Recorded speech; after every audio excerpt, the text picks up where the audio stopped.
les dettes. On en parle entre nous, on en parle socialement.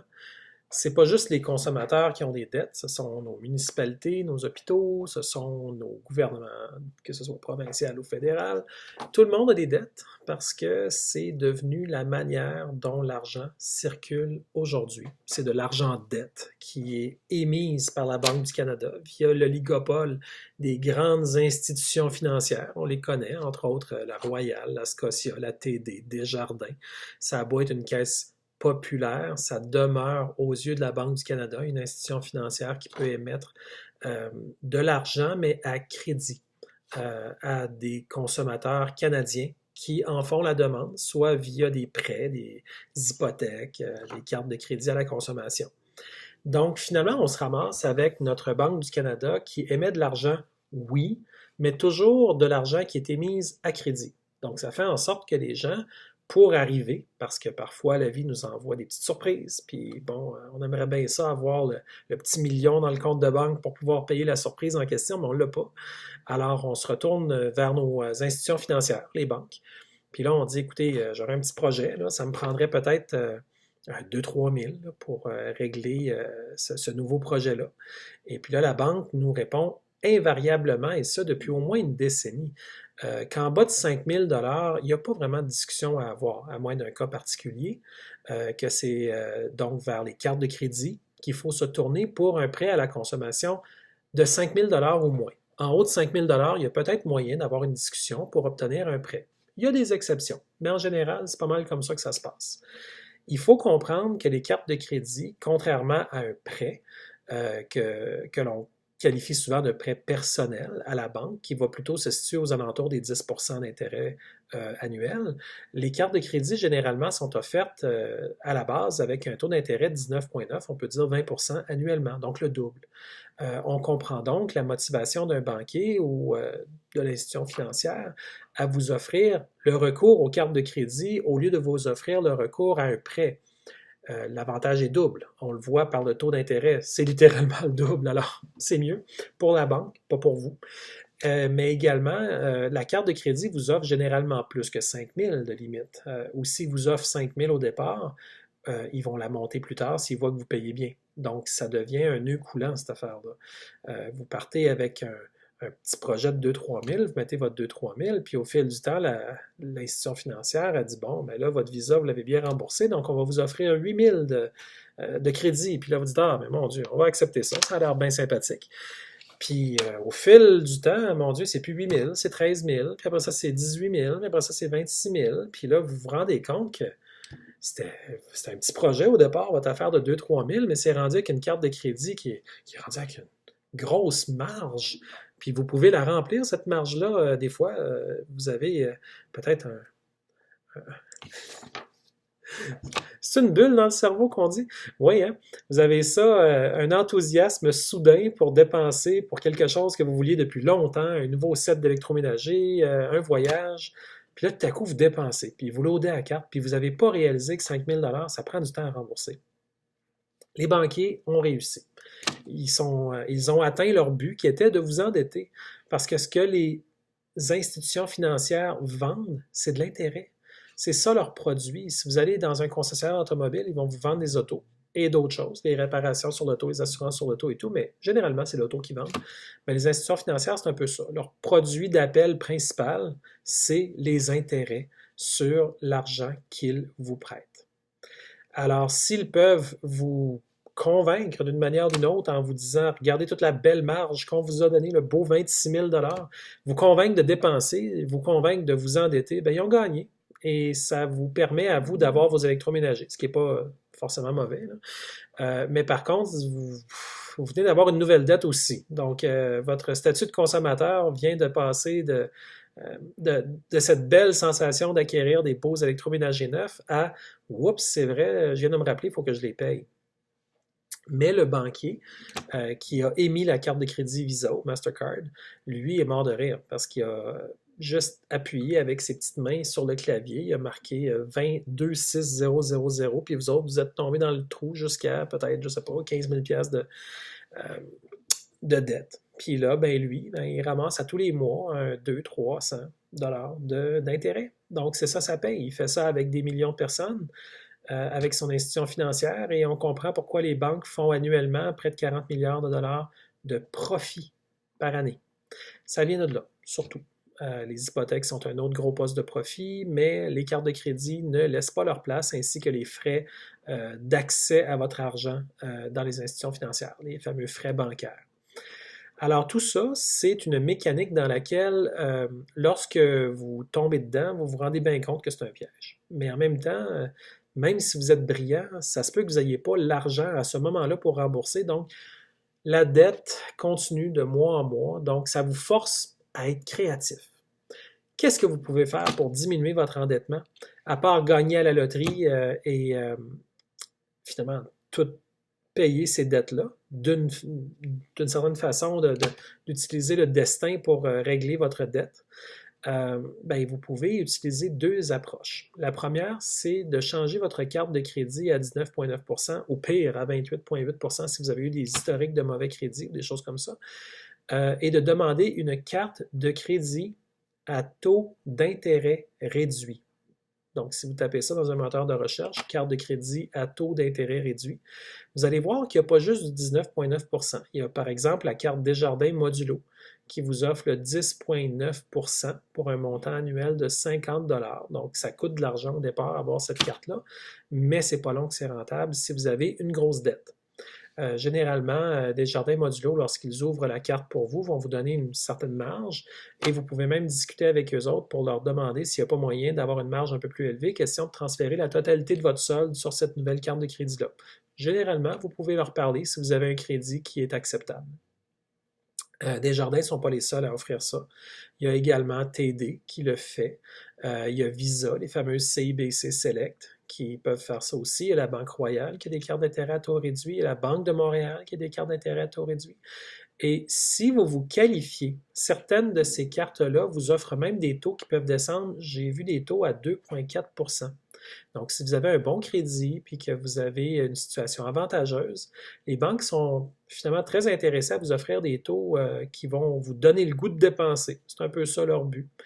Et c'est à vous d'en profiter si ça peut vous aider à diminuer votre endettement. Pas pour vous endetter plus, mais pour diminuer votre endettement. Essayez toujours d'aller dans le sens de prendre un gros montant que vous devez et le transformer en petits montants pour finalement éliminer complètement ce montant-là. C'est la seule façon que vous allez vous sortir du jeu, malheureusement, très insidieux des intérêts, qui ne profitent unilatéralement qu'aux banquiers. Ça ne profite jamais aux consommateurs, les taux d'intérêt. Jamais. Ce n'est que pour les banquiers et que pour finalement les enrichir sans fin. Tant qu'il y a des dettes, les banquiers vont être riches. Et le deuxième truc, avez-vous hâte de le savoir? Vous en avez déjà reçu par la poste si vous avez déjà des cartes de crédit. Mais si je vous le montre, vous allez le reconnaître tout de suite. Ce sont des offres un peu comme celle-ci. Ça arrive de la banque CIBC. Ça dit tout simplement, voulez-vous faire un transfert de solde? Donc, vous pouvez transférer le solde d'une carte de crédit, par exemple une Visa Or à 19,9 % vers un taux d'intérêt, tenez-vous bien, de 0 % en payant 1,5 % de frais de transfert. Donc, c'est pas tellement cher, 75 $ pour une petite dette de quelques milliers de dollars. Et ensuite, ben, vous courez la chance de sauver des centaines de dollars, sinon des milliers en intérêts, grâce à cette mécanique-là.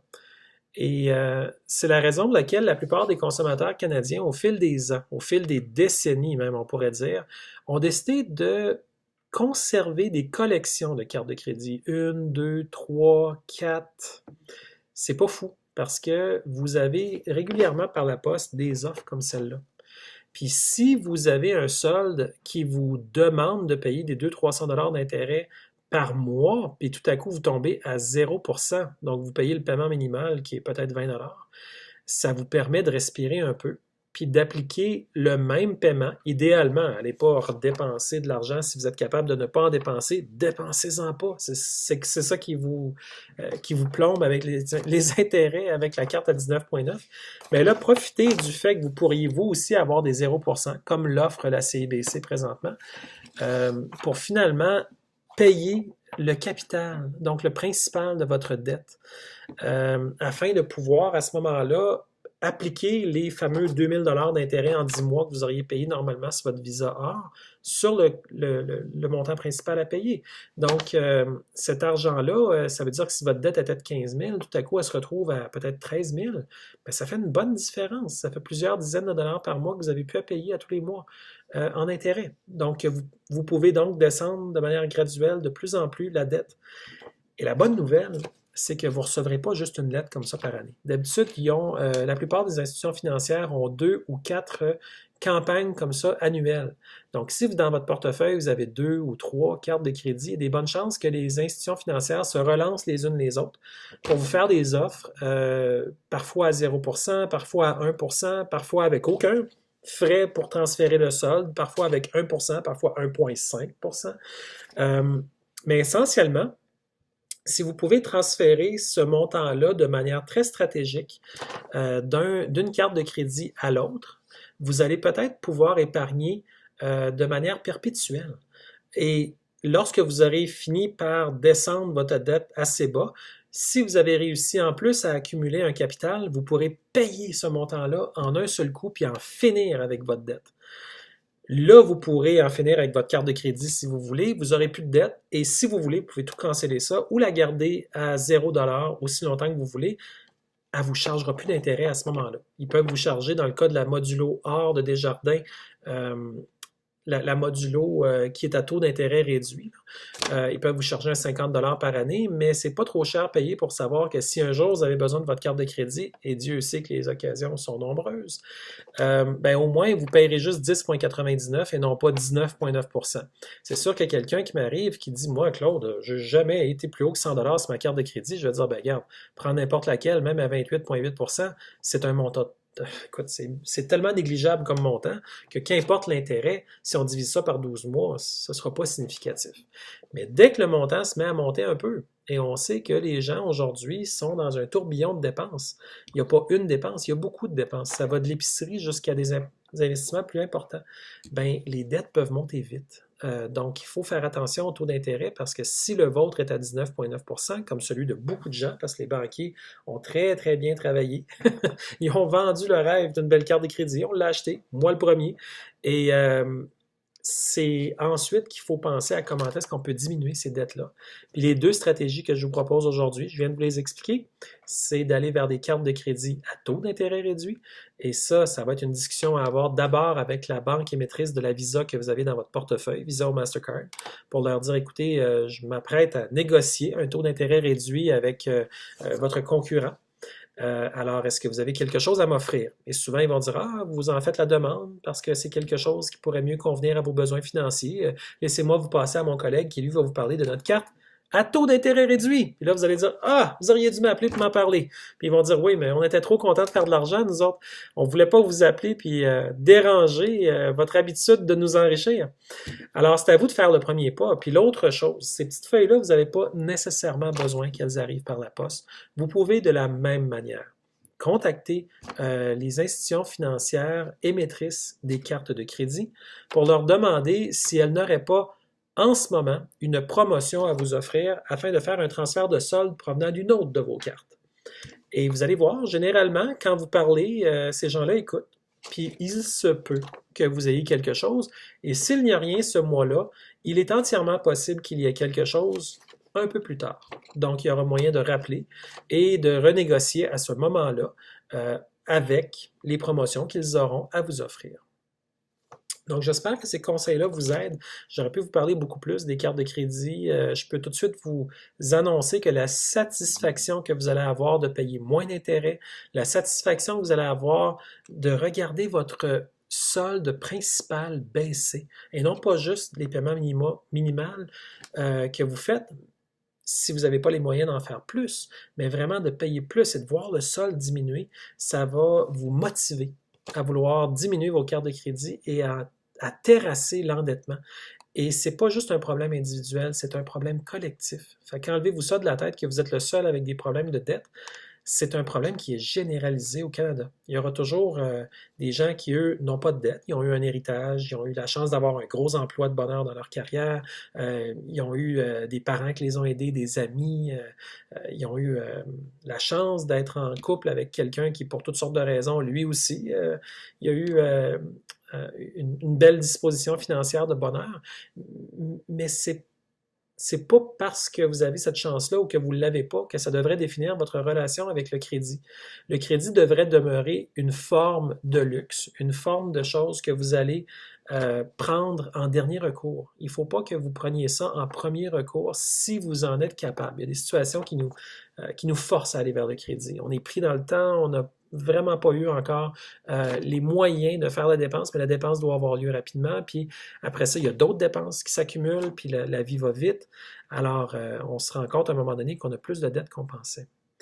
Mais si vous êtes capable de les terrasser, vous allez voir que le sentiment que vous allez avoir va vraiment vous faire du bien. Et ça va vous motiver non seulement à terrasser d'autres dettes que vous pourriez avoir, mais également à trouver des moyens pour ne plus avoir de dettes. Et ça, évidemment, je vous assure que d'user de créativité va vous faire du bien. Toutes les situations sont uniques, la vôtre également.